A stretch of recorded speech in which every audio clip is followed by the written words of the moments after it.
성경에는 과연 이런 일이 실제로 일어날 수 있을까 싶을 정도로 비현실적인 이야기들이 많이 있습니다. 그중 하나가 요나의 이야기인데, 만약 당신에게 요나가 큰 물고기 뱃속에 사흘 동안 있었다는 이야기가 사실인지 허구인지를 묻는 사람이 있다면 어떻게 대답하시겠습니까? 당연히 성경 속 이야기이니 사실이라고 믿어야겠지만 이 질문에 좀 더 정확하고 지혜롭게 대답하길 원하신다면 예수님이 요나의 이야기를 어떻게 말씀하셨는지를 생각해 보면 됩니다.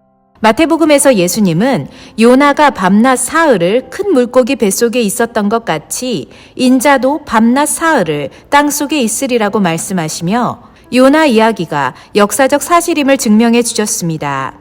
예수님이 하신 말씀이라면 당연히 사실이 아니겠습니까? 그러니 더 이상 어떤 이유도 근거도 필요가 없습니다. 그것은 사실입니다.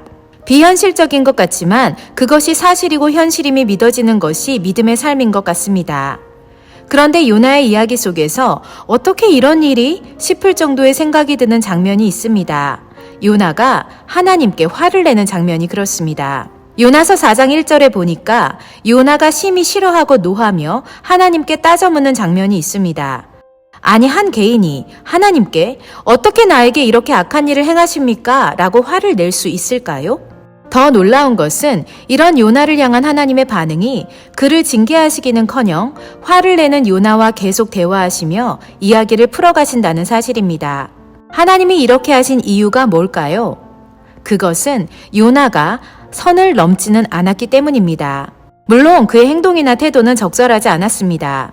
하지만 그가 아직 하나님의 징계를 받을 정도까지는 아니었다는 것입니다. 이것을 신학적인 관점에서 본다면 하나님의 심판을 받는 죄가 무엇이고 하나님을 대항하는 태도는 어떤 것인지 또 심판을 받지 않는 죄는 무엇인지를 생각해 봐야 합니다. 하나님 앞에서는 고의로 지은 죄와 모르고 지은 죄가 있습니다. 모르고 지은 죄는 갑자기 순간적으로 실수나 무지함으로 인해 죄를 지은 것을 말합니다.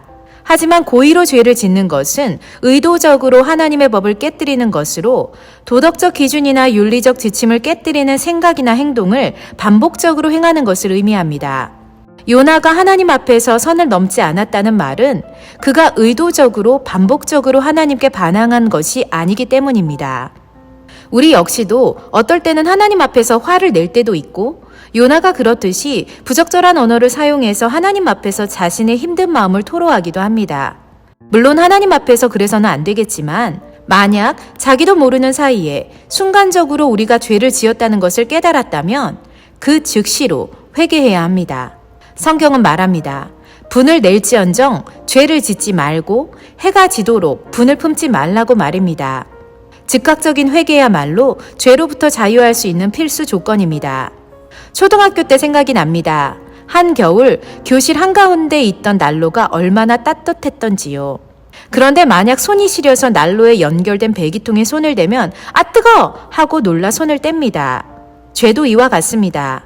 아 뜨거! 하고 손을 떼고 다시는 그것을 붙잡지 않을 것인지 아니면 손을 대면서까지 그 배기통을 붙잡고 있을 것인지 당신은 어느 쪽을 선택하시겠습니까?